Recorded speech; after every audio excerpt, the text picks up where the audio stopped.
स्वागतम पिलामाने। आज आम चतुर्थ श्रेणी गणित कुहुक विषय पढ़ा। गणित कुहुकर आम आज पढ़ा कौन ना पाठ 7 तुम 4 अंक विशिष्ट संख्यार व्यवहार। 4 अंक विशिष्ट संख्यार व्यवहार तेणु पिलामाने तुम्हें आगु बिड़ा काठी गुड़ी नहीं कि गणी थिलो। एबे देख प्रथम आम देखा गोटे झोड़ी आंब रखिकी गणवा कौन ना आंब रखी आम गणवा। गोटे झोड़ी रे केतेटी आंब रही 100टी आंब रही तेणु केते लेखा है 100 अंकरे लेखागला 100। सेमिति तापर केतेटी झुड़ी रही दीटी झुड़ी रे 100 कर दीटा अच्छी तेणु केते लेखा जीवो ना 200 अच्छी 200 आंब। सेमिति तापर केतेटी अच्छी 100 कर 3टी अच्छी तेणु केते हैला ना 300 हैला। पिला माने एपरि भाबरे तुमे गणिकी पुरई परिबो। शेष रे देखो शेष रे रही तुमरो 100 कर केतेटी 1 2 3 4 5 6 7 8 9 10टी अच्छी तेणु 10टी अच्छी 10 100 केते लिखिबा 10 100 10 100 माने केते ना 1 10 100 1000 1 1000 10 100 माने 1000 अर्थात 1000 टंका नोट नेले आमे 100 टंका नोट केतेटी पाइबा 10टी पाइबा। एठी जेमति 10टी रहिची हैला। एही परि भाबरे आमे हिसाब रो माने कोन संख्या गणना को नेकी आमे टंका पैसा रो भी हिसाब करी परिबा। पुणी देख एठी काठी संख्या नहीं कि आमे गणिबा। एठी कौन रही ना एठी रही काठी संख्या खुला काठी रही खुला काठी 10टा को नहीं कि गोटे बिड़ा करिछि तेणु एठी 10 रहिला। 10टी काठी वाला को 10टी नहीं 10 10 100 100 हे गला। पुणी सेही 100 वाला बिड़ा को केतेटी नहीं 10टा नहीं तेणु 100 10 केते हैला ना 1000 पूर्वरु जेटा आमे पढ़िले बुझिला। सेही परि भाबरे तुमे एठी पुरई परिबो 10 100 समान 1000 20 100 समान 2000 30 100 समान 3000 40 100 समान 4000 बुझिला पिला माने। सेमिति 2000 समान 1000 समान केते 100 एठी आमे केते पाइली 1000 समान 10 100 केते 100 10 100 सेमिति 20000 2000 समान 20 100 3000 समान 30 पहला पिला माने एही परि भाबरे तुमे एही सब शून्य स्थान गुडी को अति सहज भाव पूरण करिपरिबो। एठी देइछि तुमरो 1000 टकिया बिड़ा ताकू 1000 टकिया बिड़ा को तुमे केमिति करिवो 1 2 3 तीनटी 1000 टकिया बिड़ा अछि तेणु संख्या नाम केते हेबो ना 3000 केते 3000। सही परि एठी 1 2 3 4 5 5टी बिड़ा अछि तेणु केते लिखिबो ना 5000। 1 2 3 4 4टी अछि तेणु केते लिखिलो ना 4000 हैला। पिला माने लिखा टी ठीक हो पार ना मोबाइल तेणु टी असुविधा होची तेणु तुम्हें सब बाकी गुड़ा सब लिखि पार। से एठी भी देइछि सेया ताकू भी लिखिबो। तापरे देखो सारणी रे कौन देइछि संख्यार नाम देइछि आउ ताकू संख्या देइछि ताकू संख्यार नाम रे लिखिबो 1001 तापरे रहिछि केते 1002 1003 एठी लिखिबो 1002 1003 1004 1005 हैला। एठी सेमिति धरा जो गुटे 1070 केते एटा 2100 2299 4000 5841 6501 हैला। एही परि शून्य स्थान तुमे पूरण करिवो। एबे आगो को जिबा चलो केउ धाडी रे केतेटी काटी अछि ताकू पुणी लिखिबो हैला।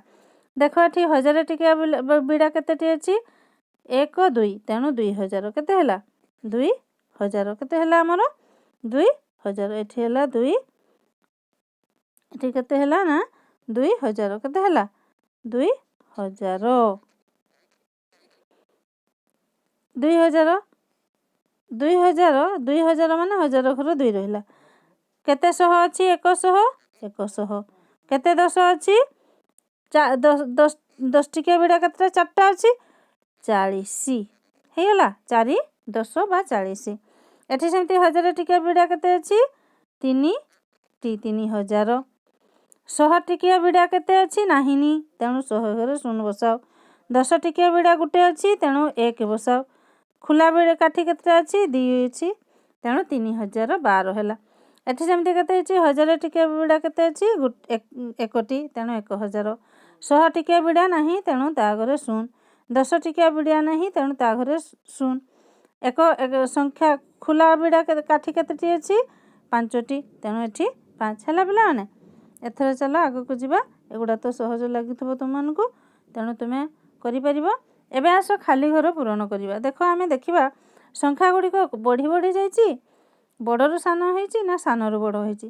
996 996 ପରେ କେତେ ହେଇଛି 997 ତ 1 ବଢ଼ିଛି, ସେଇ ଅନୁସାରେ ଆମେ ବଢ଼େଇ ବଢ଼େଇ ଚାଲିବା। 997 ପରେ 998 999 1000 1001 1002 ଦେଖ ଏଠି 1002 ପଡ଼ିଗଲା। ସେମିତି 1003 1004 1005 1006 1007 ଏଠି ହେଇଗଲା 1008 ହେଲା। ଏ ଲାଇନ୍ଟା ସରିଗଲା। ପୁଣି ଏପଟେ ଦେଖିବା 1009 ପରେ 1010 1011 1012 1013 1014 1015 1016 1017 1018 1019 1020 ଏଠି ହେବ କେତେ 1021 ହେଲା ପିଲାମାନେ। ଏଥର ଜାଣିପାରିଲ ତୁମେ ବଢ଼େଇ ବଢ଼େଇ ଚାଲିବ। ତାପରେ ଦେଖ 3 ନମ୍ବର ଲାଇନ୍ରେ ଏଠି ହେଉଛି 1028 ତାମାନେ ତୁମେ କ'ଣ କରିବ, ଏଟା ବି ସେମିତି ବଢ଼ିଛି 1028 ମାନେ ଏପଟେ ତ ବଢ଼ିବ ଆମେ ଜାଣିପାରୁଛି, ଏପଟେ କମେଇ କମେଇ ଆଣିବ 1028 ତଳକୁ କିଏ ରହିବ 1027 1026 1025 1024 1023 1022 କେଇପାଇଁ ନା ଏଠି 1021 ହେଇଥିଲା, ଏଠି ହେଲା 1022। ପୁଣି 1028 1029 1030 1031 32 33 34 ଏହିପରି ଭାବରେ ଚାଲିବ। ତେଣୁ ସବୁଗୁଡ଼ାକ ବଢ଼ି ବଢ଼ି ଯାଇଛି। ଶୂନ୍ୟ ସ୍ଥାନ ଗୁଡ଼ିକୁ ଦେଖିକି ତୁମେ ତାହା ପୂରଣ କରିବ।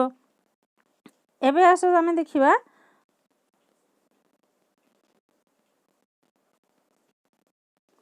ଲେଖାଥିବା ସଂଖ୍ୟା ଗୁଡ଼ିକୁ ଦେଖ, ସେହିପରି ଖାଲି ଘରେ ପୂରଣ କର।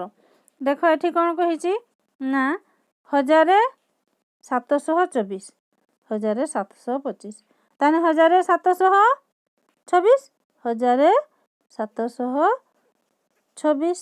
1726 ହେଲା। ସେହିପରି ଭାବରେ ତୁମେ ଏଗୁଡ଼ାକ ପୂରାଇ ପାରିବ। 1027 ପରେ 1727 ପରେ 1728 1729 1730 2500 ବା 2500 2501 2502 2503 2504 2505 2506 ହେଲା। ଜାଣିପାରୁଥିବ ବଢ଼ି ବଢ଼ି କେମିତି ଯାଉଛି, ସେମିତି ତୁମେ ବଢ଼େଇ ବଢ଼େଇ ଚଲେଇବ ହେଲା। ଏବେ ଆସ 6 ନମ୍ବର ପ୍ରଶ୍ନ କ'ଣ ରହିଛି, ପଞ୍ଚାୟତର ଗୋଟେ ଲୋକ ସଂଖ୍ୟାର ନାମ ଦେଇଛି। ସେଇ ପଞ୍ଚାୟତର ଲୋକ ସଂଖ୍ୟାର ଯେଉଁ ନାମ ଦେଇଛି, ଲୋକ ସଂଖ୍ୟାକୁ ଅଙ୍କରେ ଲେଖିଦେଇଛି, ତାକୁ ସଂଖ୍ୟା ନାମରେ ଲେଖିବ। ଯେପରିକି ଏଟା ହେଲା 5003 କେଉଁଠି ରହିଛି ଗୋବିନ୍ଦପୁର ଗାଁ ପଞ୍ଚାୟତରେ। ଖିଲାପଦରେ କେତେ ରହିଛି 6840 ଏଠି ଲେଖିବ 6840। ରାମେଶ୍ୱର ଗାଁରେ ରହିଛି କେତେ ନା 7367 ଏଠି ଲେଖିବ 7367। ଚକ୍ରଧରପୁରରେ କେତେ ରହିଛି 8455 ଏଠି ଲେଖିବ ସଂଖ୍ୟାରେ ଲେଖିବ 8455। ତାପରେ କେତେ ରହିଛି ନା ଚିଚିଣ୍ଡାରେ ରହିଛି 9138 ଏଠି ଲେଖିବ 9138 ହେଲା ପିଲାମାନେ। ଏହିପରି ଭାବରେ ତୁମେ ତାକୁ ପୂରଣ କରିବ। ତାପରେ ତୁମର 7 ନମ୍ବରଟା ପରେ କରିବ। 8 ନମ୍ବରର ତୁମେ ଯେତିକି ପାରିବ ଏଇ ସଂଖ୍ୟାମାନଙ୍କୁ ନେଇକି ଯେକୌଣସି 4ଟି ଅଙ୍କକୁ ନେଇକି 4 ଅଙ୍କ ବିଶିଷ୍ଟ ଯେତେ ପାରିବ ସଂଖ୍ୟା ଗଠନ କରିବ। ସେଇ ସଂଖ୍ୟାରୁ ସବୁଠାରୁ ବଡ଼ ସଂଖ୍ୟା କିଏ ଆଉ ସବୁଠାରୁ ସାନ ସଂଖ୍ୟା କିଏ ଗଢ଼ି ପାରିବ ହେଲା। ଏଥର ଆମେ ଦେଖିବା 10 ଗଣି ଗଣିକି 10 ଅଧିକା କରିକି ଲେଖିବ। ତାମାନେ ଏଠି 1120 ଅଛି, ଅର୍ଥାତ୍ ଆମ ଦଶକ ଘର ସଂଖ୍ୟା ବଢ଼ିବ।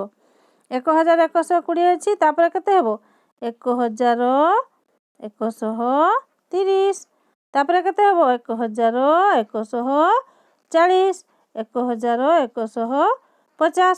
ଦେଖୁଛ ତ ସବୁ 10 ଘରେ ବଢ଼ୁଛି, 3 4 5 ତାପରେ ଏଇ 6 ଏମିତି ବଢ଼ି ବଢ଼ି ଚାଲିବ। ବାକି ଅଙ୍କ ଗୁଡ଼ାକ ବି ସେମିତି। ଏଠି କ'ଣ ନା 10 ଅର୍ଥାତ୍ ତୁମେ କ'ଣ କରିବ ନା 10 ଯୋଗ କରିକି ଚାଲିବ। ତେଣୁ 10 ଘରେ ତାର ବଢ଼ି ବଢ଼ି ଚାଲିବ। ପୁଣି ଖରେ କ'ଣ କହିଛି, ସେଠି 10 ଅଧିକ କରିଥିଲ, ଏଠି ପ୍ରତି ସଂଖ୍ୟାରେ 50 ଅଧିକ କରିବ। ଅର୍ଥାତ୍ 1250ରେ 50 ଅଧିକ କଲେ କେତେ ପାଇବ ନା 1300। ପୁଣି 1300ରେ 50 ଅଧିକ କେତେ କଲେ ପାଇବ ନା 1350 ହେଲା ପିଲାମାନେ। ଏହିପରି ଭାବରେ ତୁମେ ବାକି ସଂଖ୍ୟା ଗୁଡ଼ାକ ବି କରିବ ହେଲା। ଧନ୍ୟବାଦ ପିଲାମାନେ, ଆଜି ପାଇଁ ଏତିକି ଥାଉ। ପୁଣି ପରବର୍ତ୍ତୀ ଶ୍ରେଣୀରେ ଆମେ ଅଧିକ ଆଲୋଚନା କରିବା। Thank you.